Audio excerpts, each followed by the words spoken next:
देखिए चुनाव आ रहे हैं, एक तरफ तो पूरे प्रदेश के अंदर पंचायत राज के भी और नगर निकायों के भी, दूसरा है कि कार्यकर्ताओं में अति उत्साह है। पूरे प्रदेश के अंदर ये माहौल बन चुका है अभी से ही, जो कि बहुत कम होता है। जनरली सरकार बदलती है तो 1.5-2 साल लगते हैं तब माहौल बनता है। इस बार तो सरकार बनते ही नई सरकार बनी, 3-4 महीने में ऐसी स्थिति बन गई कि ये सरकार तो बिल्कुल नाकारा है, निकम्मी है, कोई काम कर नहीं रही है। करप्शन बहुत भयंकर हो रहा है, बिना पैसे दिए काम होती नहीं, गाँव में भी और जिलों में भी। लोग बहुत दुखी हैं क्योंकि सब विकास रुके हैं। व्यक्तिगत काम होते हैं जेन्युइन, वो भी नहीं हो रहे लोगों के, तो लोग बहुत दुखी है। तो लोगों की जबान से निकलने लग गया, हलक की आवाज़ जो कहते हैं ना, वो होने लग गया भाई कि ये सरकार तो कोई काम की नहीं है और कांग्रेस सरकार निश्चिंत है। ये माहौल बन चुका है राजस्थान के अंदर। सर, एक डांगाबाज प्रकरण में से 6 लोगों को सर की मौत के बाद में क्लीन चिट दे दी गई 40 लोगों को।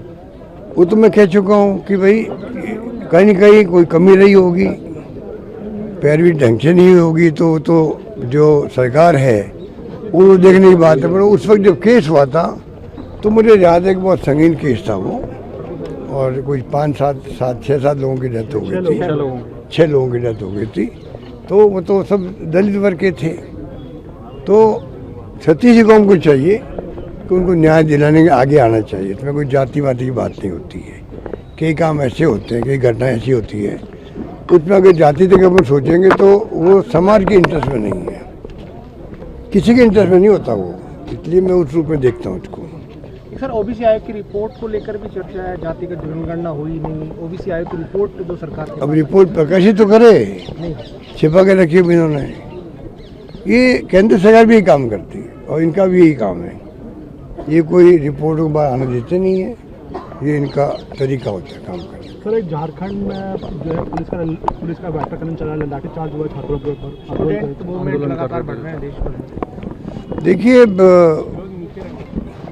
छत्तीसगढ़ में जो कुछ हो रहा है, राहुल जी ने कहा कि भाई वायलेंस नहीं होना चाहिए, हिंसा नहीं होनी चाहिए। ये तो कांग्रेस का स्पष्ट मत है पहले से ही कि नॉन वायलेंस हो कहीं पे भी, उस ढंग से हम लोग सोचते हैं वही होना चाहिए। सरकार हमारी है वहाँ पर, तब भी हमारा कहना है कि भाई सरकार को चाहिए वो समझ करे, बातचीत करे और मुद्दा हल करे बैठ करके।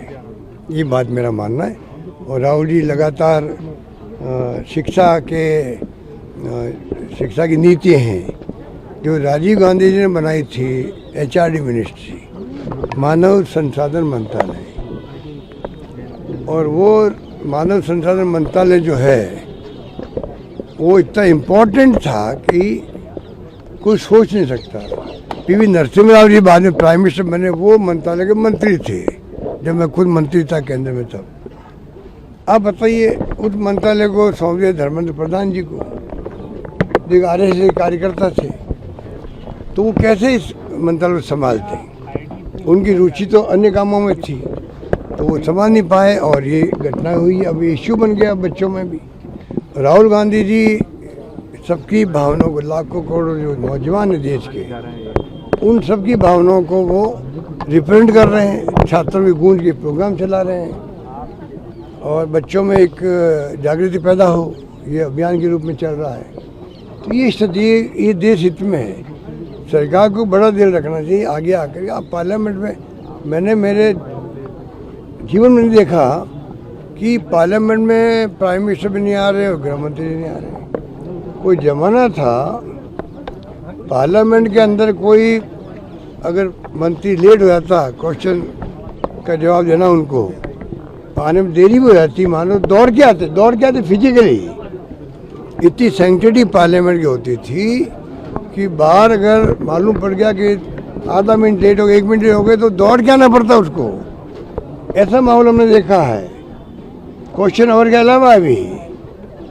आप बताइए, आने ही नहीं, हाउस में आते हैं, सदन में नहीं आते हैं। ऐसा आज से देखा नहीं है। ऐसी परंपराएं बन रही राजस्थान में, जिससे चिंता लगती है कि देश की दिशा में जा रहा है। कि दिशा में जाएगा कोई नहीं जानता, कि सब जुडिशरी दबाव में, इलेक्शन कमीशन दबाव में, ED है ही, इनकम टैक्स और ये तो CBI वगैरह से दबाव में काम कर रहे हैं। तो सरकार की बहुत फजीहत हो रही है, क्रेडिबिलिटी बहुत डाउन हुई है। मेरा मानना है कि अभी देश और दुनिया में चर्चा है हिंदुस्तान की, ये मेरा मानना है। सर, जिस तरीके से पर आपका क्या कहना है, जो केंद्र सरकार लाने की प्रयास में है, परिसीमन बिल लाया जा सकता है? परिसीमन मैंने अभी अंदर भी कहा, मीटिंग में मैंने कहा है, बहुत खतरनाक खेल खेल रहे हैं लोग। आसाम में जो इन्होंने कहा किया है, इन्होंने एक तरफा कर दिया परिसीमन, कोई सोच नहीं सकता ऐसा कर दिया। हारे कैसे कांग्रेस, और वही चाहते पूरे देश के लिए, चाइना की तरह, रशिया की तरह, उत्तर कोरिया की तरह, जहाँ हजार की वहाँ पे संसदें हैं, 900 की 1000 की संसदें हैं, और वहाँ डेमोक्रेसी है नहीं।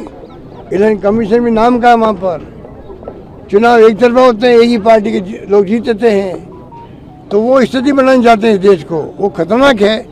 आगाह करना राहुल गांधी जी का काम है, विपक्षी पार्टियों का काम है, ED गठबंधन का काम है, हम सबका काम है। और मैं सबको आह्वान करता हूँ, जनता को भी, कार्यकर्ताओं को, नौजवान पीढ़ी को भी, आप आज करो देश में क्या हो रहा है, वरना इतिहास हमें ही माफ़ नहीं करेगा। हम आवाज़ उठा रहे हैं, और अभी जो बच्चों ने जो राहुल गांधी जी जाके बैठ गए वहाँ धरना दे दिया PM हाउस के बाहर, इधर वो जो CJP पार्टी थी उन्होंने धरना दिया जंतर मंतर पर। पूरे देश के जो नौजवानों ने, तमाम इंडिया गठबंधन के जो लोग थे, कांग्रेस के लोगों ने तो ऑफिशियली प्रदेशों में, जिलों में, ब्लॉकों में आंदोलन किए। उस वक्त में सब नई पीढ़ी वापस सड़कों में आ गई थी। ये जो हुआ है उससे उम्मीद बनती है कि ये आसानी से जमहूरियत को ख़त्म नहीं कर पाएंगे। आशाबंदी है मैं मेरे लिए कह रहा हूँ, वरना मैं खुद घबरा रहा था। ये एक दिशा में जा रहे हैं तो आगे क्या होगा। तो ये मुझे लगता है कि अब जो ये नई पीढ़ी जाग उठी है राहुल गांधी के नेतृत्व में, मुझे लगता है उसका फर्क पड़ेगा।